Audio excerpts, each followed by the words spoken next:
Verset 1. Le mécontentement des Éphraïmites provenait soit de ce que, n'ayant pas été appelés à prendre part à la bataille, ils n'avaient pas participé au butin, soit plutôt de ce qu'un pareil fait d'armes avait eu lieu sans eux, qui aspiraient à jouer le premier rôle en Israël. Verset 2. Le grappillage d'Éphraïm, la victoire complémentaire que les gens d'Éphraïm viennent de remporter sur les fuyards, peut-être avec une fine allusion au riche butin qu'eux aussi avaient recueilli dans cette affaire. La vendange d'Abiézer, la victoire principale, remportée par l'Abiézérite Gédéon et ses 300 hommes. Ce fut probablement l'armée éphraïmite qui tua le plus grand nombre d'ennemis. Ésaïe 10.26 mentionne cette journée comme un coup très sensible dont l'Éternel frappa Madian. Verset 3. S'apaisa, à l'ouïe de cette réponse flatteuse et spirituelle. Verset 4. Verset 4 à 12 poursuite de l'autre côté du Jourdain et achèvement de la victoire. Arriva au Jourdain. Avec ses 300 hommes, Gédéon avait poursuivi un corps de Madianites qui avait réussi à passer le Jourdain au nord de Beth-Bara et qui sur la rive fuyait vers le sud. Sukkot. Dans sa poursuite ardente, avec sa petite troupe exténuée, il arrive à Sukkot, Genèse 33.17, note, ville de la tribu de Gad, à l'est du Jourdain, Josué 13.27, qui devait être considérable, puisqu'elle était administrée par un conseil de 77 anciens, verset 14. Verset 5. Gédéon, combattant pour la délivrance de son peuple, avait le droit de recevoir des secours de la part de ses compatriotes, à qui profitait sa victoire. Verset 6. La conduite des gens de Sukkot témoigne d'un manque absolu de patriotisme et d'une grande lâcheté. Ne voyant avec Gédéon que 300 hommes, ils ne se fiant pas à sa victoire finale et craignent un retour de l'ennemi. Le corps des Madianites était considérable et avait à sa tête leurs 2 rois. Verset 7. Je fouetterai. La fustigation avec des verges d'épines était un supplice aussi humiliant que douloureux, il pouvait même entraîner la mort. Verset 8. Pénuel, localité voisine de Sukkot, plus au sud, près du Jabbeok, également dans le territoire de Gad. Elle avait reçu son nom de Jacob après sa lutte avec l'ange, Genèse 32.30-31. Verset 9. Quand je reviendrai en paix, sain et sauf. Cette tour-là, le château fort dont ils étaient fiers et où la population se réfugiait en temps de guerre.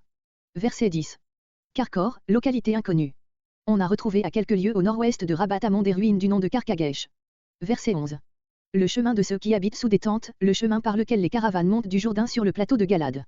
Nobak, ne peut être la même que celle de Nombre 32.42, qui est beaucoup plus au nord. Djogébéa, aujourd'hui Djabéa, situé, comme Karkor, au nord-ouest de Rabat-Amon, voire Nombre 32.35, note. Verset 13. Verset 13 à 21 châtiment des villes de Sukkot et de Pénuel, mise à mort des rois prisonniers. Érès, inconnu. C'était une montée, voisine de Sukkot, où il captura le jeune homme qui le renseigna. Verset 14. Et il lui écrivit. Ce trait suppose un degré assez élevé d'instruction primaire en Israël à cette époque. Verset 16.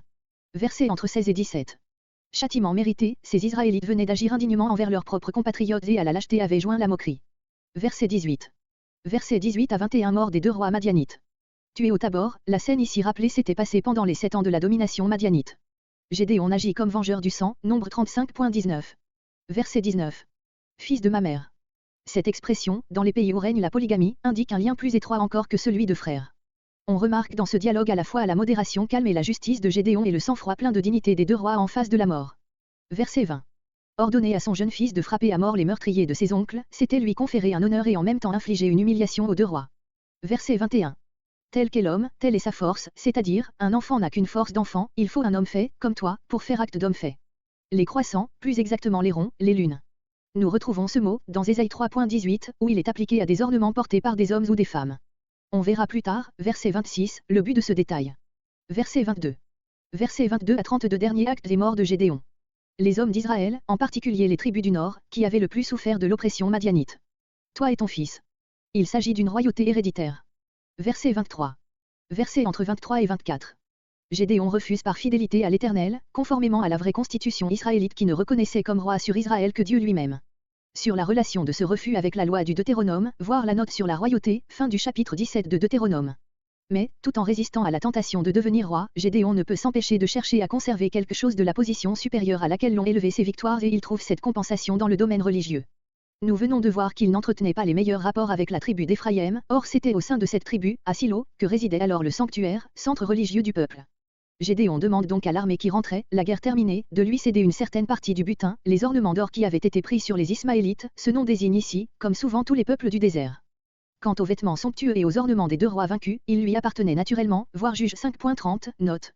L'armée lui accorde volontiers sa demande, il reçut, environ 25 kg d'or. Verset 26. Croissant, voire plus au verset 21. Collier qui était au cou de leur chameau. Aujourd'hui encore les Arabes ornent le cou de leur chameau d'un collier de drap ou de cuir garni de coquillages, auquel les chefs joignent des ornements d'or ou d'argent. Verset 27. Un éphod. On a parfois, en raison de ce qui suit, tout Israël se prostitua, donné à ce mot le sens de statue ou d'idole. Mais jamais ce terme n'a un pareil sens, il désigne toujours un vêtement sacerdotal, ainsi dans le costume officiel du grand sacrificateur, Exode 28.6-10, note. La grande quantité d'or employée doit faire supposer que Gédéon fit son éphod entièrement d'or, ce qui lui donnait un éclat bien supérieur à celui de Silo. Peut-être un pectoral et un moyen de consulter Dieu étaient-ils joints aussi à l'éphod de Gédéon. Il le plaça dans sa ville. Le mot placé ne signifie point dressé, comme s'il s'agissait d'une idole, mais simplement mettre, comparé Juge 6.37, Gédéon mit la toison dans l'air, où est employé le même mot. Cet objet remarquable, placé dans un lieu public, attirait le peuple qui venait en ce lieu, consacré par l'apparition de l'ange de l'Éternel et par l'autel qui y avait été élevé, consulter Dieu et rendre un culte quelconque. Nous ignorons si c'était Gédéon lui-même ou un sacrificateur appelé par lui qui se revêtait de cet éphod magnifique pour officier. En tout cas c'était un sanctuaire rival, qui détournait le peuple du sanctuaire légitime. Ce fut un prélude de la séparation religieuse qui se renouvela plus tard depuis Jéroboam sur une plus grande échelle. L'auteur appelle ce culte une prostitution. Ce terme désigne ordinairement l'idolâtrie proprement dite. Mais Gédéon était, d'après le récit tout entier, un fidèle serviteur de l'Éternel et il est dit expressément, verset 33, que l'adoration d'autres divinités que l'Éternel ne commença qu'après sa mort. Le péché consista donc dans l'établissement d'un sanctuaire rival de celui de Silo, ce culte séparatiste dégénéra bientôt en un culte idolâtre. Tout Israël, surtout les tribus du Nord, comparez verset 22, l'expression, les hommes d'Israël. Pour Gédéon et pour sa maison, les malheurs de sa famille, racontés au chapitre 9, furent l'effet et le châtiment de cette position illégale qu'il avait prise. Verset 31. Sa concubine. Cette femme n'habitait pas avec lui à Ophra, mais à Sichin. Abimélec, père de roi, nous ignorons l'origine de ce nom. Ces détails sur la famille de Gédéon prouvent qu'il était arrivé à un haut degré de fortune, peut-être ensuite des riches offrandes que lui procurait le culte établi à Ophra. Verset 33. Versets 33 à 35. Transition à l'histoire des fils de Gédéon. Baal-Bérite, le Béol de l'Alliance, voire Juge 2.11-13, note. Nous ne savons à quelles circonstances le Béol adoré à Sichin devait ce nom.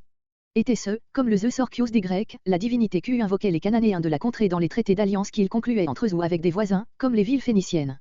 On lui avait élevé un temple à Sichin même, Juge 9.4. Verset 35. N'eut pas de gratuité, on le verra dans le chapitre suivant, à la manière dont ils traitèrent ses fils. Jérubbal Gédéon. Ces deux noms ici réunis servent à rappeler les services signalés que cet homme avait rendus à son peuple.